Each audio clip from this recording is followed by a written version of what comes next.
Recrutement des enseignants volontaires au Togo, le ministre Doji Kokoroko met les points sur les i. Échec monumental des éperviers. Que s'est-il réellement passé? Accrochez-vous jusqu'à la fin.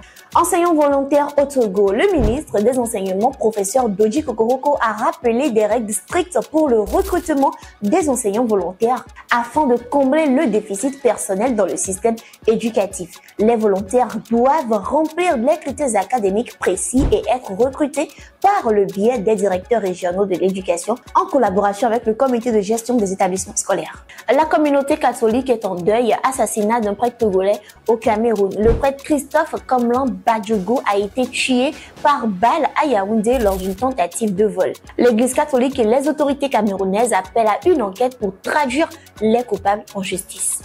Mort tragique du footballeur Georges Baldock. Georges Baldock, un footballeur âgé de 31 ans, a été retrouvé mort dans sa piscine à son domicile en Grèce. Les circonstances de son décès restent encore floues. Comme je l'avais préannoncé, nous allons aborder les 5 grandes erreurs que l'équipe de Nibombe Daré a commises. La défense togolaise a laissé trop d'espace aux attaquants algériens avec une erreur comme le pénalty concédé à la 54e minute. Deuxième point, un milieu dominé. Le milieu du terrain togolais n'a pas su contenir la créativité des joueurs algériens, laissant Mahrez et Berama mener le jeu. Troisième point, des attaquants isolés. Après un bon début, les attaquants togolais, dont Kevin Denke, sont restés trop isolés pour inquiéter la défense adverse. Une gestion de temps faible et défaillante. L'équipe togolaise s'est effondrée mentalement après la légalisation algérienne, incapable de réagir face aux coups durs. Et le 5e et dernier point, manque de profondeur de banc.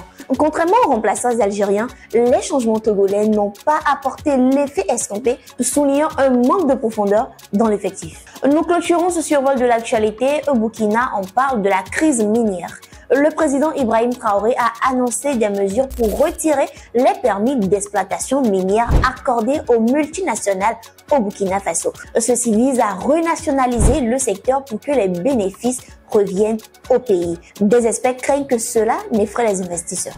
Merci à vous, chers abonnés, d'avoir suivi cette revue. Surtout, partagez, lâchez-vous en commentaire et republiez la vidéo. Entreprise comme particulier, contactez-nous pour vos annonces, votre communication ou vos couvertures d'événements. Lomé Actu.